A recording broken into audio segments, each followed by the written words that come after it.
Dhe jemi kthy të dashurimisht tek pjesa e magjikëve, aty ku studio jon frymon ndryshe, ka plot jetë, ka plot dashni, ku e shohim të ardhmen në sytë e fëmijëve që vinë me prezantu talentet e tyre.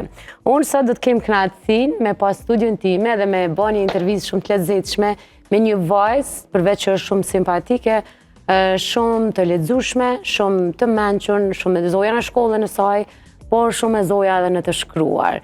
Ka botuar librin e saj të dytë dhe është vetëm 13 vjeçare. Nahar Rmoko është në studio me mu. Mirë se erdhe Nahar. Mirë se gjeta dhe faleminderit shumë për ftesën. Lutem, është shumë kënaqësi me të pa në studio. Unë gëzohem shumë kur kam tek rubrika e fëmijëve, kur kam fëmijë kaq të mirë, kaq të zot, që i bojnë krenar prindrit, misht, edhe neve sa që vjen këto. Faleminderit edhe kënaqësia është gjithmonë e jona që me pas një adresë ku në cilën pas që ne thjesht bijem në sytë publikut, pa aq më tepër edhe ku përkrahemi çdo herë më shumë. Faleminderit shumë. Unë e thash që je vetëm 13 vjeçare dhe ke botuar librin tënd të dytë. Domethënë sukses pas suksesi, Nahari po zhvillohet dhe po bëhet një shkrimtare që synon shumë. Po nalim fillimisht tek libri i parë, Prallat magjike, në cilën mosh e ke shkruar, çka ke shkruar brenda saj, cilat janë ato motivet e librit? Po. Atëherë, libri i parë me cilin vetë se kam startu kapitullin tim si autore, titullohet Prallat magjike dhe nëpërmes cilit vetëm prej titullit po kuptohet se është diçka që dedikohet fëmijëve dhe ka pralla në përmbajtjen e tij. Në rrugtimin tim si autore kam për synim edhe kam e vazhdu gjithmonë me pas si synim që me shënu libra dhe pjesë ndryshme dedikua gjeneratave dhe grup moshave të ndryshme, për arsye se secili prej lexuesve me gjej diçka me vlerë për veten e tij brenda librit tim, e gjej cila për mua si autore kjo do të thotë jashtëzakonisht shumë. Në këtë libër janë të shkruara 4 pralla, të cilat janë thjesht për mbledhje e shkrimeve që Nahari bënte në kohën e saj të lirë. Edhe kam botu kur kam qenë në moshën 10 vjeçare, po patjetër që shkrimet kanë qenë të marrura, domethënë të mbulluara kohë pas kohe. Kur vendose me botu librin e parë, a ka qenë një ambicie jote prej shumë e vogël, apo tërë si ide me që po shkruaj, po e bëj edhe një libër? E kom cek gjithmonë që pasioni em apo që shkom fillu se me perceptu se shkrimi është diçka që është thjesht pjesë e Naharit, pjesë e meriton që me qenë pjesë e ime, është patjetër nga obligimet shkollore që na jepeshin për me shënu ese ose pjesë tregimet ndryshme. Edhe vrejta që ka diçka që Nahari po anon pak më shumë nga kjo, por patjetër duke mos i lënë anash edhe pjesë të tjera shkollore. Edhe kështu që nga kjo erdhi sa përket pjesës zbotimit librit, ishte diçka që e doja prej shumë kohësh, po thjesht ishte ajo pas siguria ime brenda vetes, marr parasysh edhe moshën të cilën e kisha në atë kohë, edhe po nuk mundem se mos me cek edhe pjesën e përkrahjes jashtëzakonshme që kom pas, sidomos prej familjes që janë shtyllajme me fort të mbështetëse, po aq më tepër edhe prej shoqërisë, stafit shkollor edhe me një fjalë prej gjithë njerëzve që më rrethojnë. Vetëm 10 vjeçar dhe një prej prallave thot mashtrimet e emigracionit. Sa kishe ti një 10 vjeçare informacion për emigracionin për ta shpikur pastaj edhe një prallë?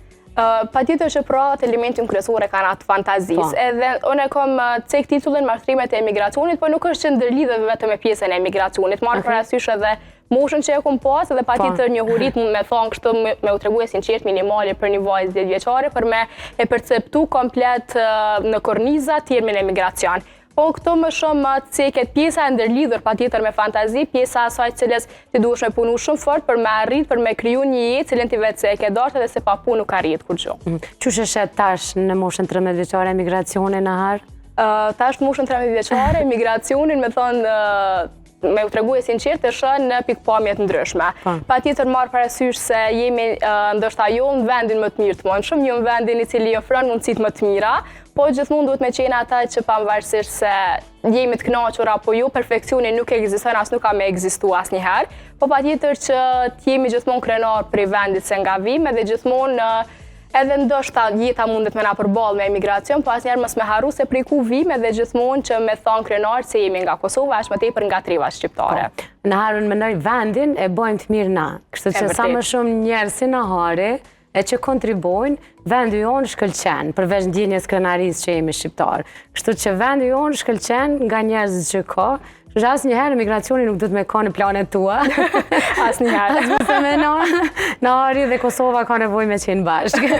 Pastaj në moshën 13 vjeçare e ke botuar librin e ri që e kam edhe në tavolinë, është libri On. Po e kthej edhe nga kamera që e kam përballë. Pse On? është unë, sepse çdo gjë fillon dhe mbaron nga vetvetja jonë. Edhe e kam si synim timin që gjithmonë titulli të jetë i shkurt për me shumë kuptime dhe me një farë forme që e paraqet komplet atë pjesën se çka do të flitet në këtë libër. Vendosa unë, sepse veç e thash se çdo gjë fillon dhe mbaron nga vetë ne dhe ne jemi ata cilët vendosim edhe dim shumë më mirë për veten tonë, më shumë se sa të tjerët. Edhe këtu flitet për imponimet, aktualitetet edhe çdo gjë që më thon ndryshe ka ngulfat botën dhe realitetin e ditës së sotme, por siç e the edhe ti, ne jemi ata që mundemi me ndryshu çdo gjë. Po m'blen përshtypje tek parathënia, ku shkruan, po e citoj shkort, ky libër është një udhërrëfyes i bazuar nga dështimet dhe fitoret. Ulja dhe ngritjet e një vajze që rrugën drejt sukseseve të saj se kishte fush me lule. Goxha fjali e madhe për një 13 vjeçare. Mundet me dalë si e tillë, patjetër marr parasysh edhe prej moshës që ti e the vetëm 13 vjeçare, po kjo nuk do me thonë se gjatë këtij 13 vjeçarit jetës nuk është se kam pas edhe gjithmonë gjithë kopsht me lule, besoj se gjithë secili prej nesh. Kam pas shumë dyert të mbyllura.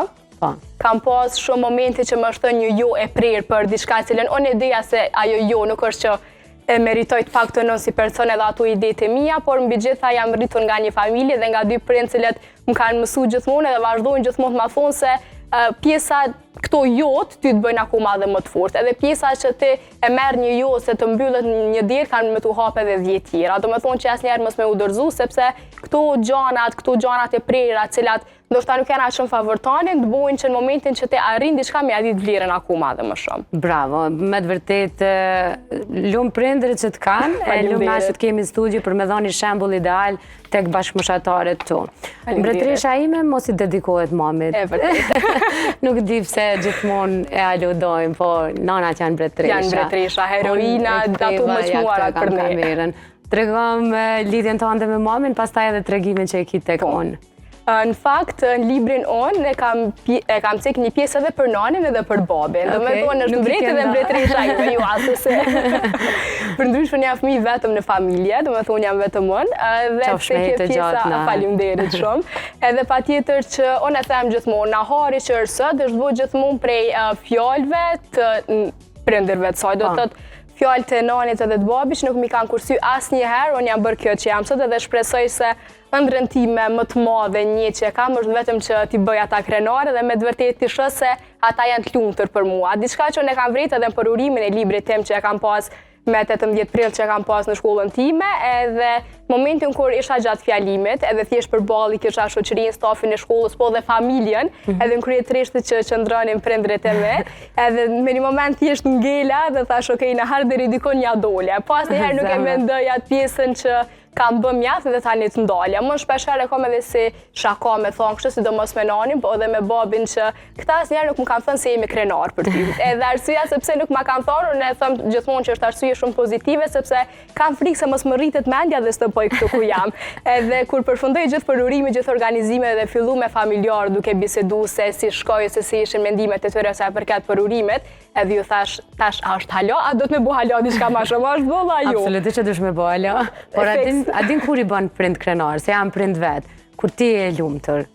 Kur ata e shohin si dhe të lumturinë, të përmbushjen tënde, se ti përmbushesh prej këtyne, ata janë krenar. Nëse ata nuk ta shohin këtë shkelqim, ata patjetër, kështu që ti dush me punu me bë veten krenar dhe indirekt dhe direkt i bën prindrit krenar. Shumë e vërtetë. Në herë po lexoj edhe një pjesë që më la shumë përshtypje, e vetmja krijesë që lutet për ty e që të do akoma pa të parë janë prindrit. E vërtetë. Do me thonë, kjo tregon një mesazh shumë të madh që edhe mbreti im doli se për pak mendova që veç mami ti ke shkruar. Jo. Të qenurit autore e re. Po. Në këtë pjesë, unë besoj se këshilla duhen marrë më shumë parasysh nga persona cilë vetë se i kanë kaluar ato etapa jetësore, apo edhe ato zhgënjime, humbje dhe fitore që përmenden edhe në parathënie. Edhe këto që kanë disa pika kryesore që duhet me i pas parasysh se cili do person që duhet tjetë një shkrimtare pa autore veçanërisht në këtë moshë të re. Unë jam shumë krenare dhe shumë e lumtur ta them se kam në rrethin tim shoqëror shumë vajza, e cik shumë vajza cilat janë autore dhe janë bashkëmoshtarë të mia. Do me thoni diçka që më bën njerëzakonisht shumë të lumtur, edhe patjetër që cekën pikat kryesore që ti dush me i pas parasysh. po ashtu më tepër njëra prej atyre që e citoj gjithmonë edhe që e përmend, është se jemi një shoqëri që thjesht kemi shumë inat mes vete. Edhe në momentin që dikush e ka bëu diçka, se duhet me bëu shpejt e dhënë. Jo, është momentin që ti kur vjen edhe kur e ndjen vetën ngatshme me bëu, sepse gjithçka jote është diçka shumë herë më origjinale dhe shumë herë më e mirë pritën për gjithë secelit. Po. A është në ambicie dhe ëndrat e Naharit me qenë një shkrimtare në të ardhmen, apo ke edhe një profesion të dytë që e do? Nahari, qysh e vogël, ka pas një shumëllojshmëri profesionish për me ndjek. Halo, si e koncentru, do me thonë, a? Besoj se kom një stacion, me thonë kështu.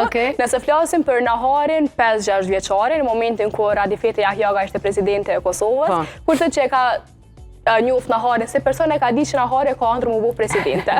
Do me thonë tash me imaginu. E thonë drejtën pak është zvepër, do me thonë që është lënë pas dore. Në momentin kër e pata takimin me presidentën Vjosa Osmani, prej cilës mora dhe mirënjohje prezidenciale. Që e kam këtu. Edhe po.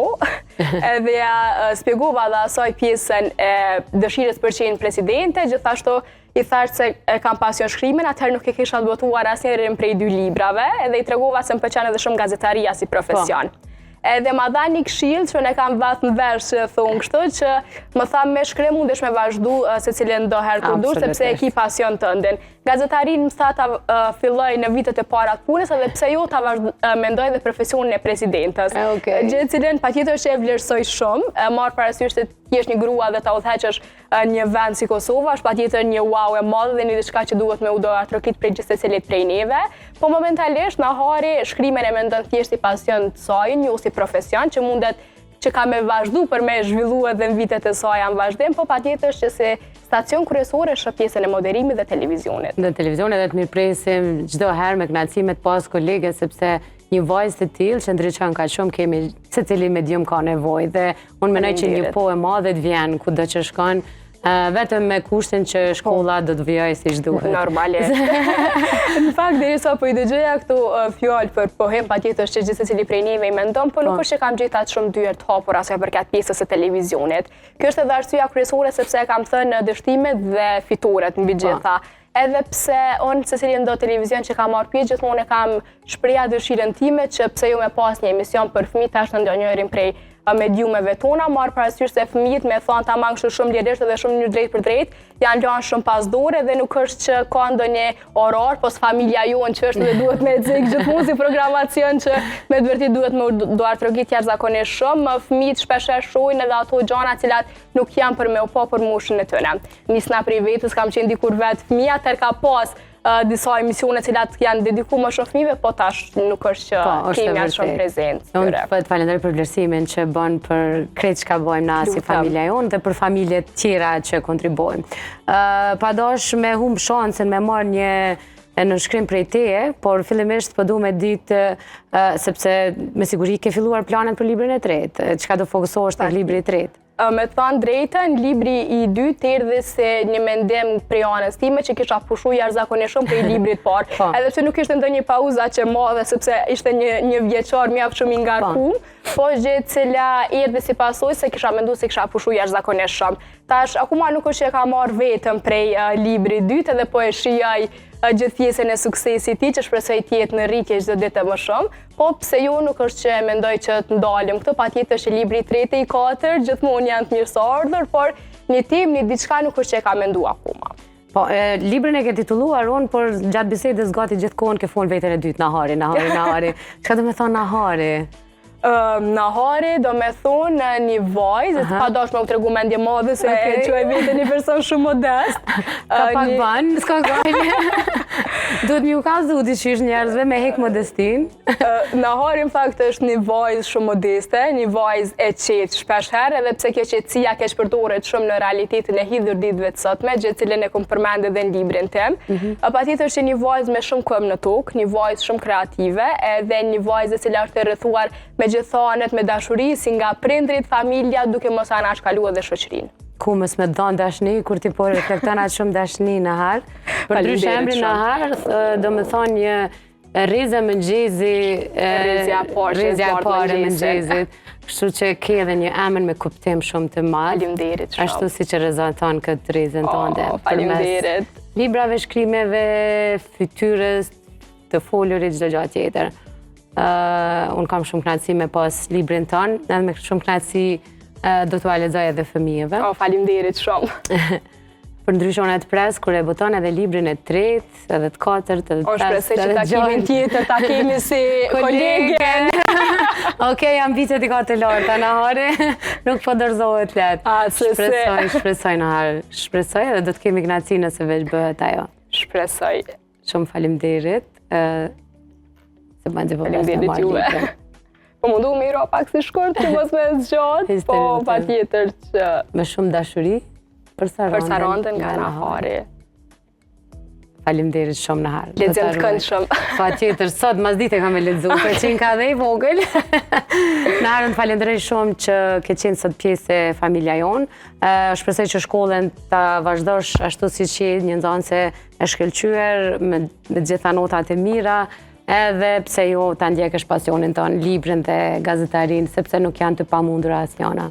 Faleminderit shumë juve për ftesën edhe për mundësinë që ma keni dhënë për me qenë sot pjesë e emisionit Familja Jonë, edhe shpresoj shumë që të ritakuhemi sërish. Unë e thash, mendimin tim, dëshirën time më të madhe kam që takuhemi patjetër për të folur sa përkat projekteve të reja televizive, por pse jo secila do ftesë dhe secila do pjesëmarrje në emisionin Familja Jonë është shumë e mirëseardhur prej meje. Shumë me kënaqësi do të presim çdo herë në çfarëdo forme. Faleminderit shumë. Do të thonë gjithmonë do të presim me dashni, me pozitivitet, ashtu siç je edhe vet.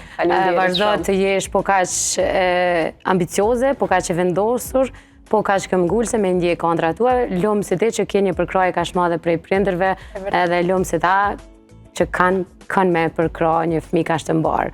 Nahar Rmoku ka qenë në studio, intervistën e saj të plotë gjeni edhe në rrjetet tona sociale nëse vetëm nuk e keni zënë të plot, për ndryshe një shembull që duhet transmetuar tek gjithë fëmijët tjerë, sepse pasionet duhet t'i ndjekim me këmbëngulësi. Faleminderit shumë Nahar. Faleminderit shumë. Prej Naharit të dashur miq, unë e thash në fillim të emisionit që do të kemi storje e materiale të ndryshme të shumta. Prej Naharit do të shkojmë në një storje ku do të flasim për shëndetin oral. Doktor Flamuri nga klinika e Doktor Fisnik Meka, jo ADC, me një energji shumë të mirë, me një poshtë shumë të madhe për me bashkëpunu. Tash e sa javë do të kemi këshillat nga stafi i kësaj klinike, ku do të mësojmë pika të rëndësishme për shëndetin oral.